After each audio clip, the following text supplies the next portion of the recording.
Hello. Today we will have a look at the evolution of one of my favorite skiers, none other than Jokeren ifra nord. Hågen Krogh is a Norwegian cross-country skier who's had an interesting career with its highs and lows. We will go through the story in chronological order. Finn is from Alta, which is a town close to the North Pole. He has, by the way, also ancestors who were Sami people.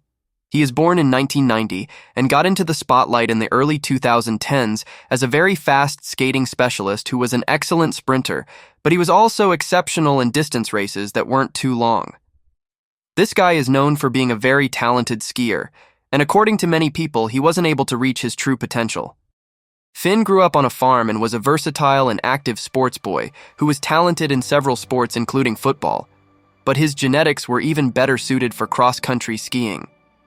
As a senior, he's known as a guy who performed well despite his low total training volume, or was it actually because of his low total training volume? We will get back to that. This is also the way it used to be as a junior. I don't know exactly how many hours he did in the age of 17 to 20, but it was certainly not large numbers. As a junior, he was one of the best. In the Junior World Championships in 2010, he won a gold medal in the relay and individual bronze medal in the 20-kilometer duathlon race. At this point in time, I don't think he had any crazy level of dedication, but he was still at a high level, becoming Norwegian champion for juniors in the 10-kilometer skate race in 2010 as well. His real breakthrough in the senior division came, however, 1 year later, in March of 2011. Around this time, Northug was in his prime, and he won the last World Cup races without much struggle. The 20-year-old Finn Hågen Krogh was coming from behind and passed competitor after competitor on the course. I remember watching this race as a kid, and I remember just how surprised the commentators were. Before these competitions, nobody knew who Finn was, but he was suddenly right up there fighting for the podium against the World Cup and Tour de Ski winner Dario Cologna, who he actually defeated in a close sprint finish.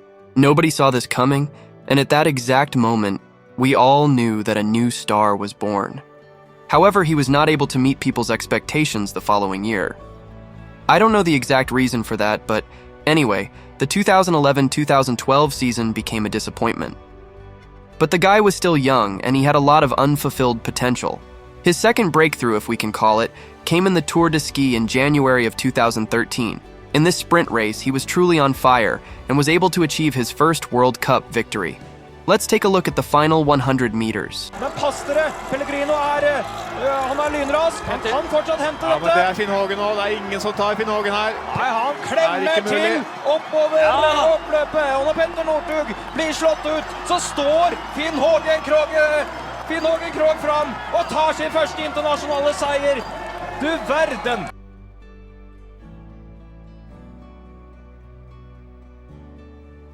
In the last World Cup race in 2013, a similar situation as in 2011 happened again, where Northug was number 1 and Finn got second place, after beating Sundby in the finish, as you can see. This was overall a pretty good season for Krogh, and he became a part of the distance team in the spring of 2013.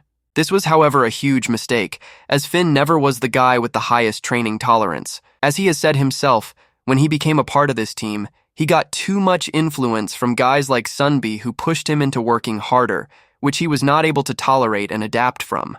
According to himself, too much total volume and too much Zone 2 training combined were the reasons he wasn't able to succeed in the 2014 Olympic season. In the spring of 2014, he became a part of the sprint team instead, but he was extremely unmotivated, and for several weeks he did basically no training. When he tried a few easy sessions again, he could feel his shape being terrible, and it almost frightened him a little bit, unlike how much he had slipped. He was close to retiring, but luckily he changed his mind and chose to go all in for the next season. In 2014, Finn did a more accurate and effective training job than ever before, and when the season started, he was suddenly top 3 in the world. In December 2014, he dominated the sprint in Davos. Just look at this. I mean, seriously, have you ever seen any feats of skating technique better than this? To me, it looks like he's just built for skating. There is a theory claiming that being a shorter guy is beneficial when it comes to both balance and coordination because of the advantages from having a much lower center of body mass. If you think about it, many of the best technicians in football have been shorter guys. In skiing, super technical skaters are often small guys with a short inseam and a low center of gravity that improves their overall stability and control. Standing at just a fraction over 1.70 meters, he has certainly not the longest limbs, and that's probably a factor working in his favor when it comes to his skating skills. I believe, even though there are exceptions, in general, as height increases, balance and coordination decreases. The further the center of gravity is away from the surface, the worse the stability becomes. The 2014-2015 version of Finn was his prime. Right before the World Championships in 2015, he achieved 2 World Cup victories in the same weekend, first in a classic sprint and then in a 15-kilometer individual skate race.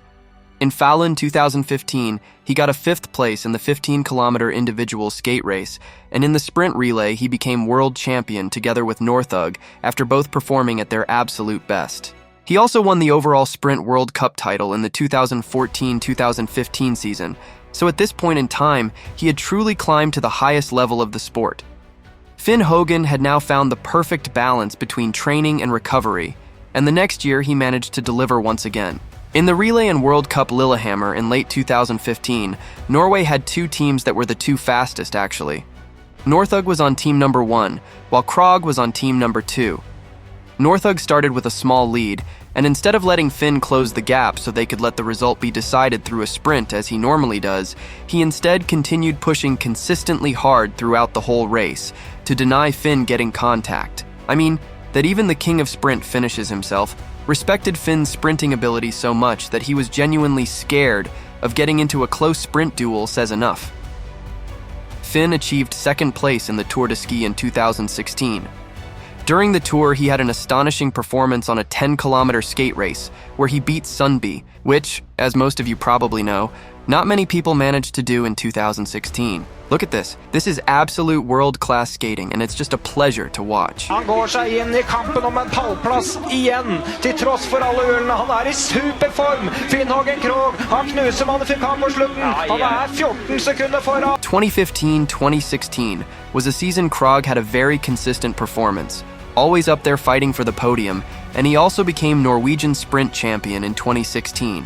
During these successful years, I believe his total training volume was around 650 to 700 hours a year, which many people criticized him for, but I honestly think he did things right.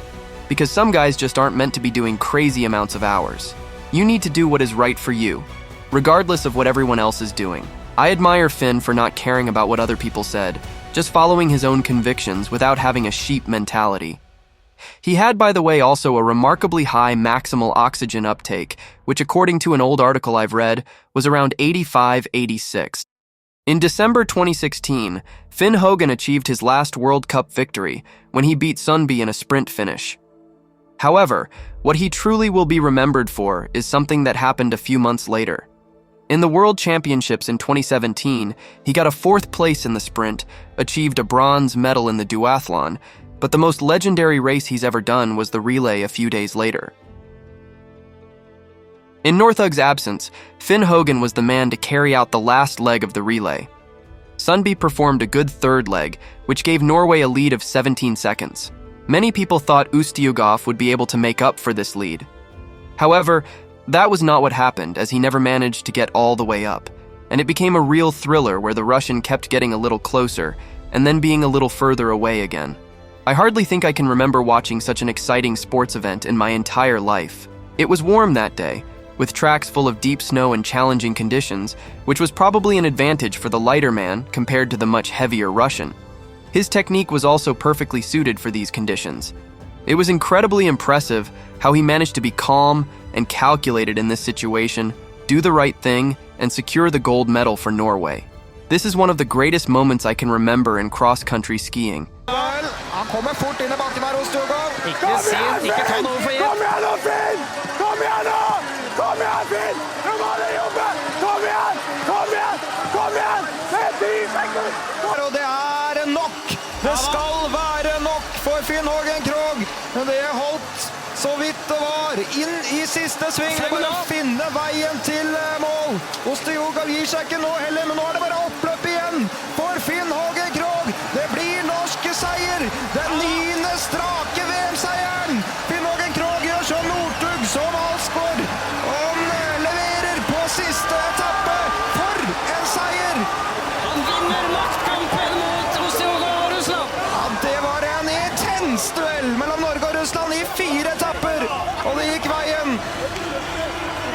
Og nå er det selv ikke Finn Hågen Krogh rolig. Det er det viktigste rennet han har gått i sitt liv. Dette kommer han til å bli husket for. Og har hatt en tøffere oppgave enn Petter Northug noen ganger har hatt. I have no idea why they didn't select him for the 50-kilometer team a few days later, because he would have been dangerous in that kind of mass start-finish. It's a shame, really, and it still pisses me off when I think about it. But back to the relay. Finn Hågen had also beaten Ustjugov in close duels earlier, so even if they came into the stadium together in a different type of race scenario, I honestly think Finn would have won anyway. He had a good enough sprint finish to challenge titans like Ustjugov and Northug, despite being way smaller and weaker, which is very interesting. It says enough about how important technique is in high-speed scenarios. In addition to that, he had obviously a lot of fast twitch muscle fibers, which contributed to the explosiveness. Speed comes down to genetics. One of his best relay finishes ever came also in the same season, in January of 2017. Let's take a look. 120 meter igjen. Nå må de kjøre. Løpet svenskene eksploderer på tribunen. De øyner en mulig seier, men så setter Finn Hågen Krogh inn turboen. Og da er han svært mye raskere enn Kalle Halvarsson, som utligner litt. Men dette blir norsk seier igjen. Finn Hågen Krogh. Så Kalle Halvarsson. In the 10-kilometer skate race in the 2017 Norwegian Championships Part 2, he was in reality the guy with the highest average speed, but an unfortunate fall took away the gold medal. At Oslo Ski Show a few months later, he also dominated, and around this time this guy was truly a machine. But 2017 was unfortunately the last season he was at this kind of level. From this point, it went downhill with his career. Before the Olympic season in 2018, people had huge expectations to him, and this year he repeated many of the same mistakes he did exactly 4 years earlier. He got severely overtrained, and the whole 2018 season was a failure. In the spring of 2018, he was far away from his peak shape. It was almost like he started from scratch. During the next 7 to 8 months, he was able to regain a high percentage of his previous form, but mostly the sprint characteristics. In 2019, he had a very impressive sprint win in the Norwegian Championships, and he also got on the podium in a World Cup sprint.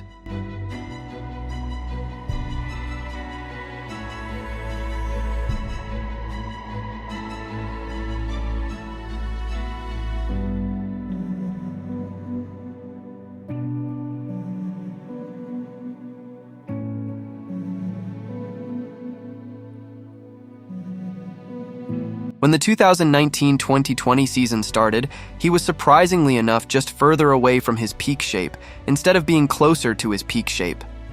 He was, however, able to change during the season, and in the winter of 2020, he managed to regain a form that could remind you of the one we used to see before. Finn won the Norwegian Championships and achieved a stage podium in the 2020 ski tour in Norway.